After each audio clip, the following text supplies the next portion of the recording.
Hi, my name is Amy Weber. I am a clinical social worker, child therapist, parent coach, and co founder of Speak, Learn, and Play in Brooklyn, New York. This month, we are talking all about feelings and friendships. And today, I want to talk about something that is constantly brought up in my therapy room and in my parent sessions, reading the room, teaching social awareness without shame. Welcome. I am so glad you are here. Let me start with a sentence that alone can lower maybe 40% of your parenting stress.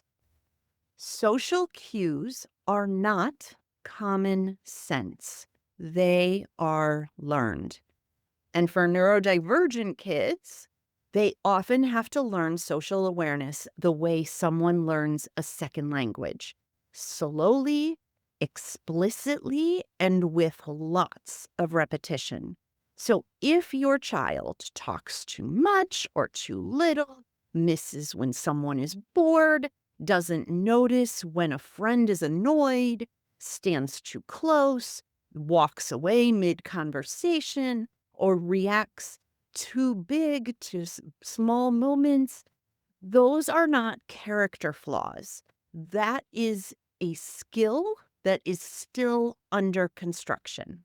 So today, I am going to cover why neurodivergent kids may miss or misread social cues, how to teach perspective taking in concrete visual ways, why kind curiosity works better than correction, and what to say in real time when your child misreads a cue.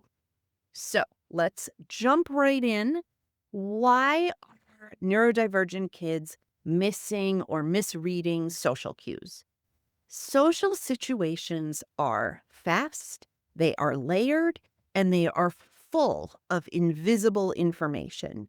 That includes facial expressions, tone of voice, posture, proximity, group dynamics, emotional subtext. That is a lot of data to process. And for many neurodivergent kids, their brains are already working overtime to regulate their sensory input, manage their anxiety, follow the spoken language, control their impulses, and stay emotionally regulated. So when adults say, "Why didn't they notice that?" the real answer is often because their brain was already busy surviving. And then we add in difficulty interpreting facial expressions, challenges with theory of mind, slower social processing speed, or big emotional reactions. And it makes perfect sense that cues are missed, signals are misread, and social meaning gets scrambled. This is not defiance, it is information overload. So, how can we teach perspective taking in concrete visual ways? Perspective taking is a thinking skill, and thinking skills grow best when they are visible and concrete. So, instead of abstract questions like, "How do you think they felt?" we want to make it visual and specific. Try using drawings, stick figures, emojis, video clips, pictures from books or shows, simple charts. You can literally draw one bubble for me, one bubble for them, and explore what was in your bubble. What might have been in their bubble? You can also use character predictions while watching shows, pausing scenes and guessing feelings, rewinding and noticing body language. Perspective taking grows through watching, wondering, naming, and practicing. not from lectures, not from pressure, not from you should know better. The power of kind curiosity over correction cannot be overstated. Correction sounds like, that was rude. You missed the hint. Read the room. You embarrassed them. Even when true, this kind of language often causes kids and adults to shut down, become defensive, a big sense of shame, avoidance, and less learning, not more. Curiosity, on the other hand, sounds like, I wonder what they felt right there. Or, what did you notice about their face? Or, did you notice something change in their body? Or, what do you think they needed in that moment? Here's the magic shift. Correction tells the brain you failed. Curiosity tells the brain, let's learn. Kids grow social awareness when the tone is neutral, the nervous system is calm, and the adult is a thinking partner, not a judge. You are not pointing out flaws. You are translating invisible social information into visible learning. So let's talk about coaching in real time. What do you say when a cue is misread?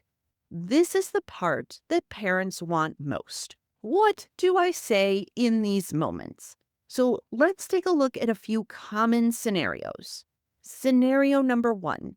Your child is talking nonstop and the friend looks done.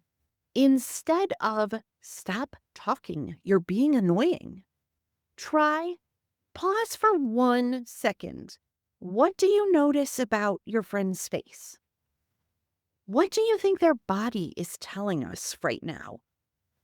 Then that might mean they need a turn to talk. Scenario number 2.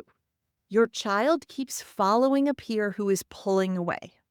Instead of, they don't want to play with you, try, let's notice their body clues. What did they do when you moved closer? What might that movement mean? Then that might mean they need space right now. Scenario number 3. Your child reacts big to a small comment. Instead of, you're overreacting, let's try, that landed big in your body. What did that sound like to you? And what do you think they meant, even if it came out wrong? We want to try to separate the impact from the intention, which is huge for social resilience. Scenario 4. Your child misses sarcasm or teasing. Try, that's one of those tricky voice moments. Or, that tone means joking, even though it doesn't sound kind. Or, let's practice spotting that kind of voice together. So, here is your big takeaway for today.